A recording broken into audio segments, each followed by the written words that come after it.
This morning, President Trump is waking up and going after the California Governor Gavin Newsom once again, posting on social media about the ongoing protests against his ramped-up immigration raids and the... On CNN tonight, Anderson Cooper dives into the explosive clash between California Governor Gavin Newsom and President Trump. As Newsom takes a stand against what he calls a direct assault on democracy, tensions escalate with federal troops deployed to Los Angeles. Let's break this down together. Unrest that followed.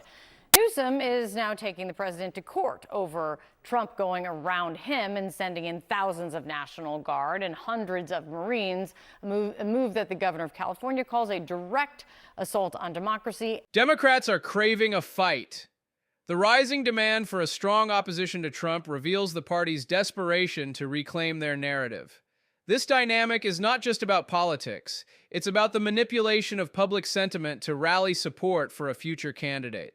And an abuse of power. At the center of this is this back and forth fight, an escalating tension between these two leaders. Harry Enton's taking a look at this back and forth.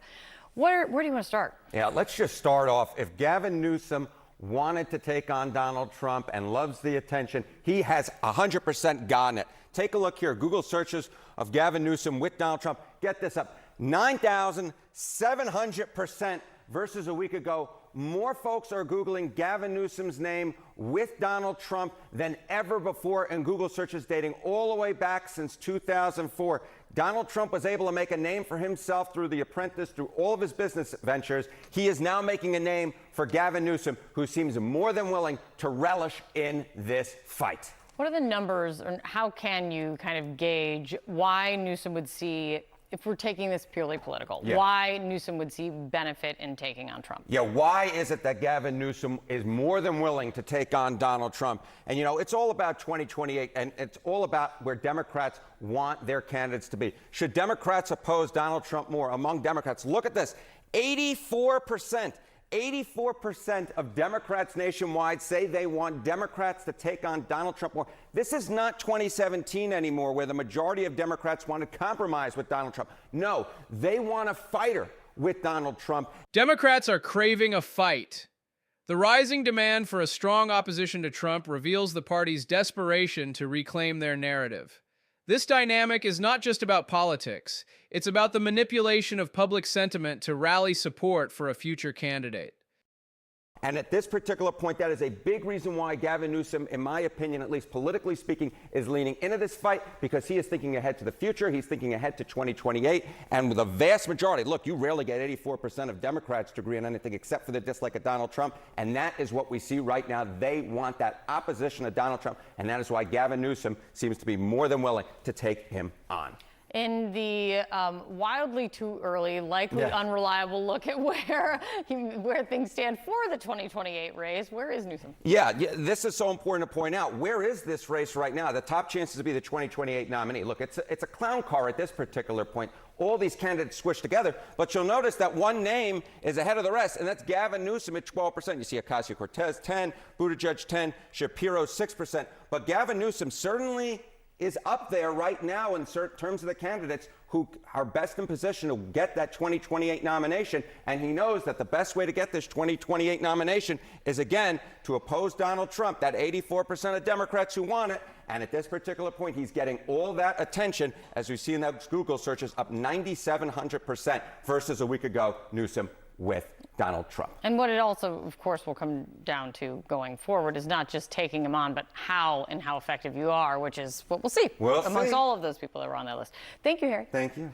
Gavin Newsom offering a blunt warning for his state of California and beyond in response to the Trump administration's deployment of troops to Los Angeles and also the president's threats to arrest the governor himself. This is about all of us. This is about you. California may be first, but it clearly will not end here. Other states are next. Democracy is next. Democracy is under assault before our eyes. This moment we have feared has arrived. Newsom's remarks coming in the wake of a federal judge denying his request to stop the deployment of National Guard troops to L.A. without his approval. These are the men and women trained for foreign combat, not domestic law enforcement. We honor their service. We honor their bravery. But we do not want our streets militarized by our own armed forces. This is a call to arms against tyranny. Newsom's plea against militarization of local law enforcement resonates deeply. It exposes the unsettling reality of using military force in domestic affairs, showcasing the lengths to which power can be abused. Not in LA, not in California, not anywhere. The situation in California is yet another test for a Democratic Party still grappling with how to take on Donald Trump and specifically how to address immigration. Joining me to discuss, Sabrina Rodriguez, national political reporter at The Washington Post, Charlie Dent, former Pennsylvania congressman, and Jaime Moore, former DNC official. It's good to see all of you this morning. As we look at where things stand in this moment, even the Wall Street Journal referring to Gavin Newsom as the leader of the opposition, I'm curious, as we look at this time, do you think Newsom is meeting the moment here? Is he the person to push back against Donald Trump effectively? Is that question to me? No, Charlie, it wasn't, but I'm going to bring you in after. Jaime, that was for you. Look, I think regardless of what people say, he is the governor of California, and California is on the hot seat right now. So I think for, Governor Newsom sees this as an opportunity for him to be the guy who is the anti-Trump, the guy who is the leader of the Democratic Party. And so I think for a lot of Democrats and a lot of independents, I think they're sick of hearing the politics of it all. They're sick of hearing who's going to be the leader, who's going to be the voice. I think they want effective leadership. This is real life stuff. Immigration, particularly in California right now, is real life. So I think Democrats, instead of looking for a fighter, they want to have a leader who's going to move things forward, not get into petty fights with the president. And yet, Sabrina, we are seeing some of the back and forth, which is not unexpected, of course, in this moment.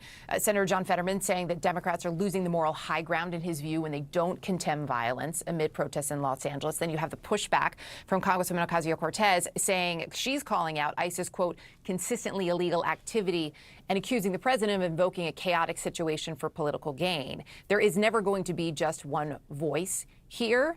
Is there evidence that Democrats, though, Sabrina, are able to coalesce around a message in this moment?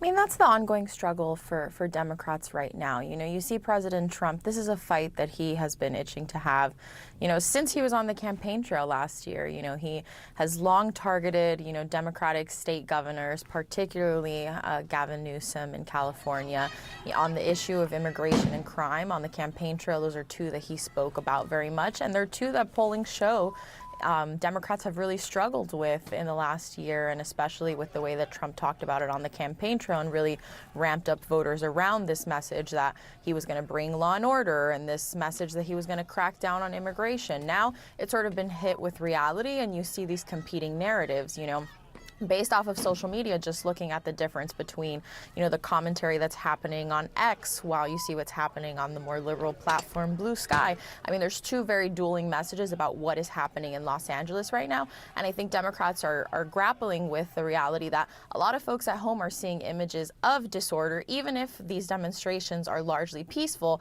How do you talk about it in a way where you focus on condemning violence, you focus on parts of the immigration message that you disagree with? It just puts Democrats really in a defensive position that they've really struggled with.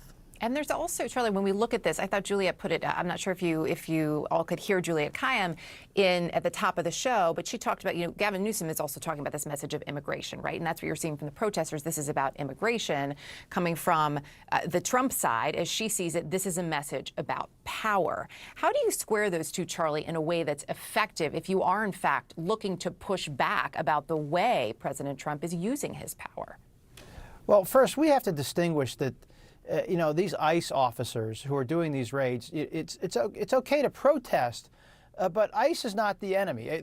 What these protesters are upset with is the policy that is directing ICE. So we have to separate this out. So when people are throwing objects at ICE officers, they're throwing things at law enforcement, people who are simply doing their jobs. You might not like the job they're doing, but they're doing their jobs. And I feel like watching all this, that maybe Gavin Newsom should have gotten out in front of this earlier.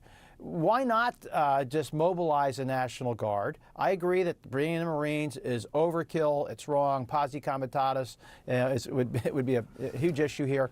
But why not get out in front of this? Because I think what Donald Trump wants, he wants to create this inflammatory situation. He sees the 2020 riots all over again. And frankly, that actually helped him He nearly won re-election in part because of those riots.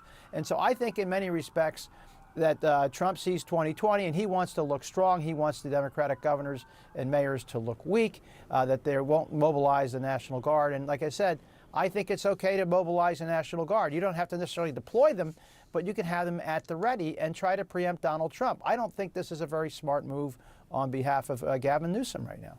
When we look at what we're hearing from voices on Capitol Hill, Gavin Newsom also calling out Congress, saying they've abdicated, saying Speaker Johnson's abdicated his duties. It was interesting, Senator Susan Collins of Maine telling CNN, I'm quoting her here, active duty forces are generally not to be involved in domestic law enforcement operations. Sabrina, is there an expectation based on some of your sources, folks that you're speaking to, that we will hear from more Republicans weighing in on this? Right now, what we've seen from Republicans is largely co-signing what the president is doing because of the images that are coming out of Los Angeles and them sort of signing on to the messaging that, you know, order needs to be placed in Los Angeles, that it is out of control, that, you know, the mayor, Karen Bass, that Governor Newsom are not, you know, getting things under control. As we witness this escalating conflict, it's crucial to recognize the systemic manipulation at play. Are we truly witnessing a fight for democracy, or are we being used as pawns in a political game? Share your thoughts in the comments. Are we losing democracy?